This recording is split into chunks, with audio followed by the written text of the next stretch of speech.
আসসালামু আলাইকুম ওয়া রাহমাতুল্লাহ। মেরাজের রাত্রিতে আল্লাহ রব্বুল আলামিন মুহাম্মাদুর রাসূলুল্লাহ সাল্লাল্লাহু আলাইহি ওয়াসাল্লামকে স্বাগত জানানোর জন্য ফেরেশতাদের আদেশ করলেন, হে ফেরেশতাগণ, আজকে রাতে আমার তাসবিহ পড়া বন্ধ করে দাও, আমার হামদ পড়া বন্ধ করো, আজকে রাতে আমার বাধ্যতা ত্যাগ করো, আজকে রাতে জান্নাতুল ফেরদাউসকে পোশাক ও অলংকার দ্বারা সজ্জিত করো।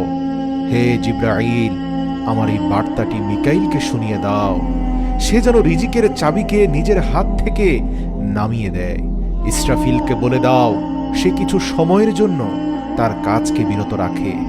আজরাইলকে বলে দাও, সে যেন কিছু সময়ের জন্য রূহকে কবজ করা থেকে হাত উঠিয়ে নেয়। জান্নাতের ফেরেশতা রেজওয়ানকে বলে দাও, জান্নাতকে সুসজ্জিত করতে।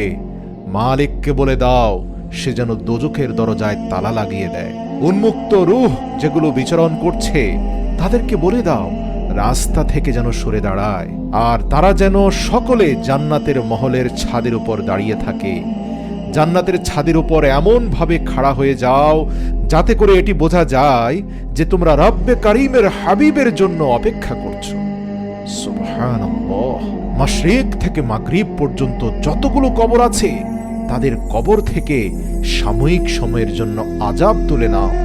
আজকের রাত শবে মেরাজ আমার মাহবুব হযরত মুহাম্মদ মুস্তাফা সাল্লাল্লাহু আলাইহি ওয়াসাল্লামকে স্বাগত জানানোর জন্য তৈরি হয়ে যাও। আল্লাহু আকবার। রব্বে ইলাহির হুকুমে চোখের পলকে সব কিছু পরিবর্তন হয়ে যায়। রব্বুল আলামিনের হুকুম হলো, হে জিব্রাইল, নিজের সাথে করে ৭০,০০০ ফেরেশতা নিয়ে যাও। আল্লাহ পাকের হুকুম শোনা মাত্র জিব্রাইল আলাইহিস সালাম জান্নাতে চলে গেলেন এবং একটি বাহনের ব্যবস্থা করলেন, যেটি আজ পর্যন্ত না কোনো শাহেনশার ভাগ্যে জুটেছে, আর না তো কেউ কোনোদিন চিন্তা করেছে বা কোনো মানব চক্ষু কোনোদিন দেখেছে। কেউ এই বাহনের সম্পর্কে চিন্তাও করতে পারেনি। আর সেই বাহনের নাম ছিল বোরাক। তাফসিরে রুহুলে বর্ণনা রয়েছে, নবী করিম সাল্লাল্লাহু আলাইহি ওয়াসাল্লাম এর আগে বোরাক সম্পর্কে কোনো ধারণা ছিল না, এমনকি তিনি আরোহণও করেননি। মাহে রজবের ২৭ রাত, আকাশ সম্পূর্ণ পরিষ্কার, বাতাসে এক অদ্ভুত পরিবেশ, চারপাশে সুঘ্রাণ।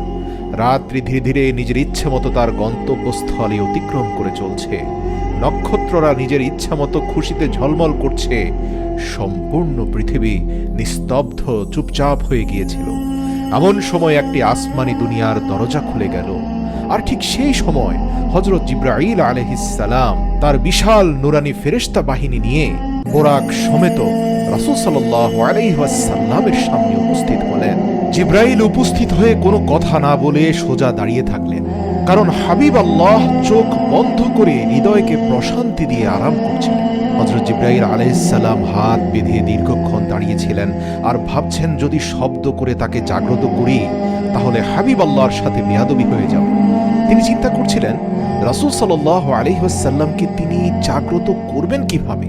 আর ঠিক সেই সময় আরশ মুআল্লামা থেকে হুকুম নাজিল হলো, হে জিব্রাইল, তুমি আমার মাহবুবের কদম মোবারকে চুমু দিয়ে দাও, যাতে করে তোমার মুখের ঠান্ডা স্পর্শে আমার মাহবুবের চোখ খুলে যায়। আল্লাহু আকবার।